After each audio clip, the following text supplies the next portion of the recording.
তুই যখন একা থাকিস, কষ্টে থাকিস, তখন আমার একটা কথাই মনে হয়, এই সব কিছু ঝুমুরের অভিশাপের জন্য হচ্ছে।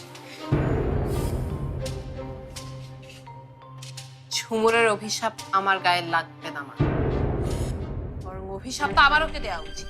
কাকে কি দেওয়া উচিত ছিল আমি জানি না, শুধু জানি তুই ভালো নেই, তোর মুখের দিকে তাকানো যায় না। তোর কথা ভেবে আমার কষ্ট হয় নাবিলা, এ নিশ্চিত তোর অভিশাপ। তখন থেকে সাপ অভিশাপ এসে বলে আসছো মা।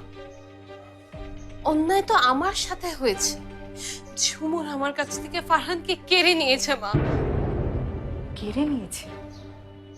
ফারহান তোর কখনো ছিল না মা,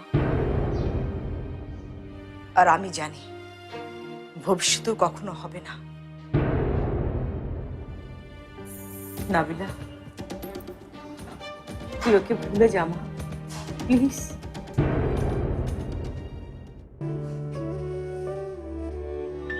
পারবো না মা, এই জীবনে আমার আর ওকে ভোলা হবে না।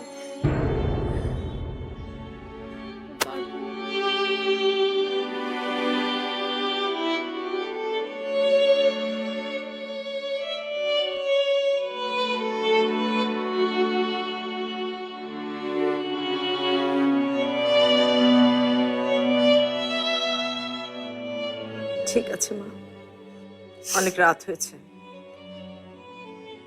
ঘুমিয়ে পড়।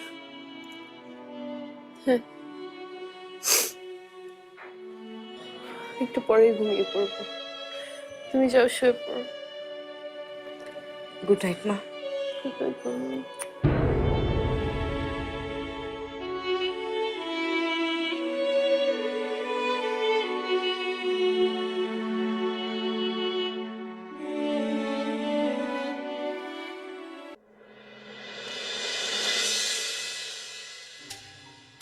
মা, তোমার ট্রিটমেন্টটা কিন্তু হাফ হয়ে থেকে গেল।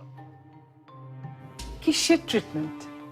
তোকে বললাম না আমি একদম সুস্থ, ফিট অ্যান্ড হেলদি।